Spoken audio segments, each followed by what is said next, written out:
Yeah, please. Mr. President, on Iran. Go ahead. Mr. President, on Iran, how confident are you that there will be a signing this weekend? Because you have come close to sealing a deal, but at the last minute it has fallen apart. And It'll be soon. Maybe this weekend. And has the Supreme Leader approved this deal, sir? I understand the answer is yes. And when this deal is signed, is the United States going to immediately lift the blockade? Yes, that's part of the deal. And you'll have oil prices dropping like a rock. And sir, have you actually secured an agreement on the discussions about the nuclear material and the nuclear negotiations? Yes, conceptually on that, and nobody's getting close to it because it's buried under a mountain, basically. There's B-2 bombers today. But has Iran committed to not pursuing a nuclear weapon, or will there be more negotiations on that down the line? They will not have a nuclear weapon. They've agreed to that. There will be no, which is the whole reason, which is a big part of the reason. Is that going to be in your agreement, sir? They will not only not have, they will not purchase, develop in any way, any shape, in any way, shape, or form a nuclear weapon. They will not have a nuclear weapon. Mr. President, just following up on that, you have said before that Iran and the United States were close to a deal. It has not happened yet. Why are you so convinced that this time is different? Because they've taken a pounding. They've taken a pounding like very few people could take. And they want to make the deal a lot more than I do. And we could have had it done the other way, I guess, but it would have taken longer. They got hit very hard recently, as you know. And I don't like to have to do things that way, but I felt it was necessary. It's a great deal for the United States and for the Middle East. And I think ultimately great for Iran because they'll be able to build up their country and their country. I really believe it's a regime change because I find these people to be much more rational than the people that are no longer with us. We knocked out the first team of leadership, the second team of leadership. There's a different group, there's a different level, and I think it's frankly a smarter level, and it's a level that has reason. And they've all approved the deal. Everybody's approved the deal. Now we'll get it finished up, and hopefully that'll be done. We will not have Iran having a nuclear weapon, which is very important to these people behind me. We can talk about fishing. There won't be anybody to fish. The fish will still be around, I guess. They're probably going to be affected too. We're not going to let it happen. So, Iran will essentially, most important paragraph to me, Iran will in no way, shape, or form have a nuclear weapon or purchase a nuclear weapon. But is this just a concept of that agreement when it comes to nuclear? You said this was just a concept of that agreement. So is this just essentially setting the stage for deeper talks on nuclear? It's a very strong memorandum of understanding. That is a little conceptual, but it's something that's going to get done. And if it doesn't get done for any reason, which I can't imagine that not happening, they want to sign it as much as I do or more. I would say they want to sign it more, maybe a lot more, but it's a very detailed a memorandum of understanding, also agreed to by many other countries that have great influence over them, and everybody wants it done. So it's going to get done.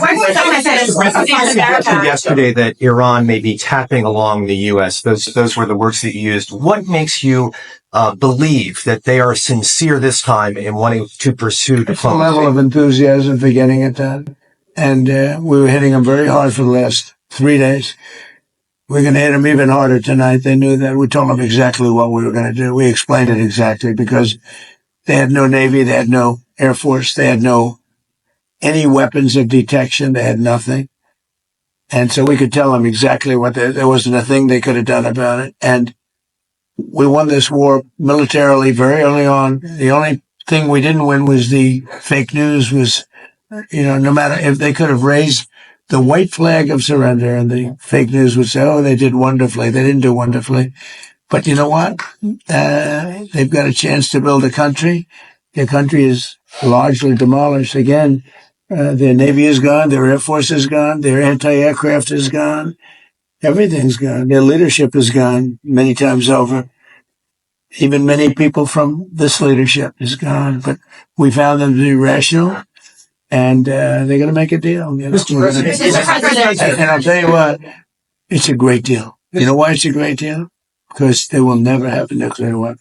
Mr. President, is there a specific amount of time that has to pass between this memorandum of understanding and a final deal being done? Well, we hope it's going to go relatively quickly, but it's Is there 60 or 90? I mean, the straits are going to open immediately. It's fun signing. Maybe it'll be Saturday or Where's their Monday. deadline, though, to get from this to a final deal?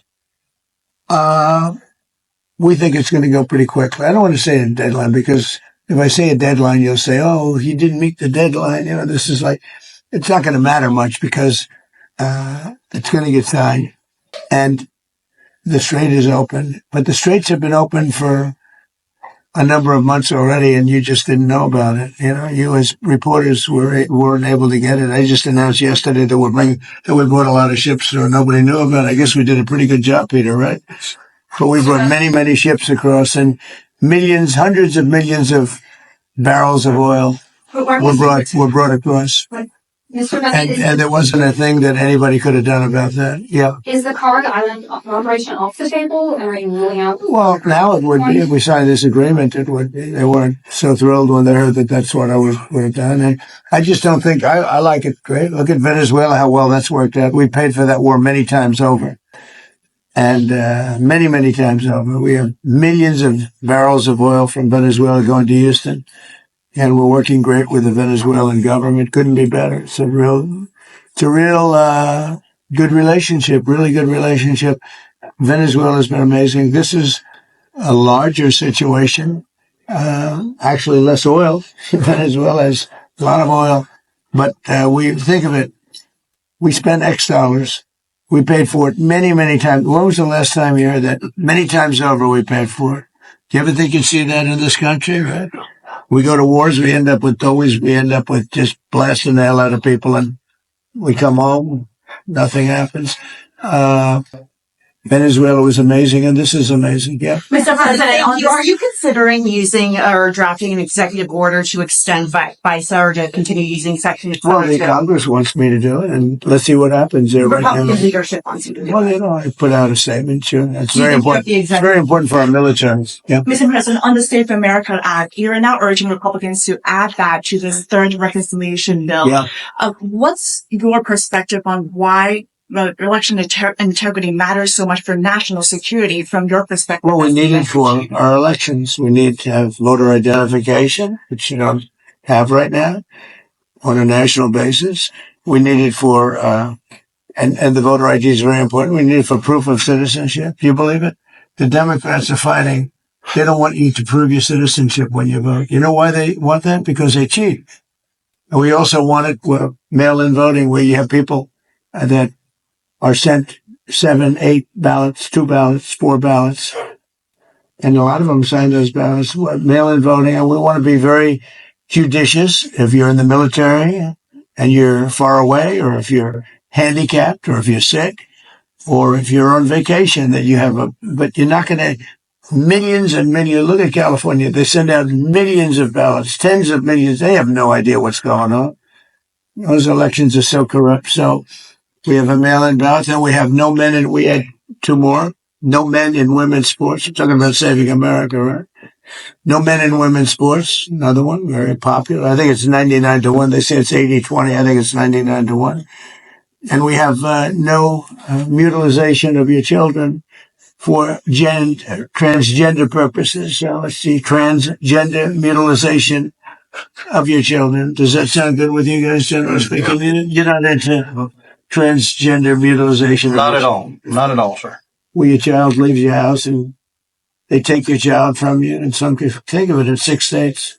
They take the child and do what they want to do. What they do is I don't even want to talk about it. We had that no transgender mutilization of your children. On GNI, Mr. President, do you intend to have Bill Pulte continue to serve as the acting director of national intelligence? And do you think it's unreasonable that some Republicans have concerns that he has no intelligence experience, even if he's serving in this acting role? But he's intelligent, unlike a lot of other people. But do you think that's unfair? No intelligence? He's only there for a little while. He's running it for a short while when we get a very talented person, Jay Clayton, in. As you know, Jay Clayton's an incredible talent, head of Sullivan and Cromwell. He was head of the SEC. He's now Southern District. I mean, nobody has better credentials. But Bill will run it for a short while. He's done a fantastic job at Fannie Mae, Freddie Mac. Created tremendous, it's probably worth $1 trillion now. Trillion. He's done a great job. He's a smart guy.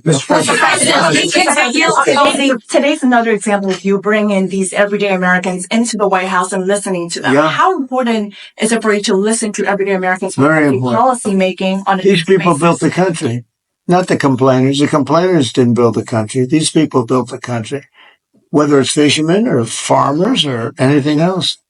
Me, guys like me, they built the country.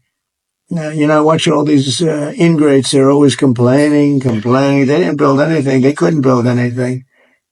Look at what's happened in Minnesota, Somalia. All these people came in from Somalia. They ripped off our system.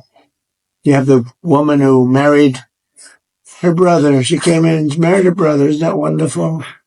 And then she talks about the Constitution of the United States. She comes from Somalia. They don't have constitutions in Somalia. They don't have police. They don't have all they have is people that run around shooting each other. And then she comes and tells us how to run our country. I don't like it. These people don't like it. I can tell you. I think I can speak for you. Yeah. She comes in, Ilhan Omar. She comes in. She tells us how to run the United States of America. And she comes from a place without anything. Probably among the worst countries in the world. And she says, the Constitution of the United States protects me. She shouldn't be protected. She honestly should be thrown out of the country. She's corrupt. And most of the people that came in are corrupt. And the whole voting system is corrupt in Minnesota. I won Minnesota 3 times, easily. I won almost every county. But they didn't give it to me. It's a corrupt system.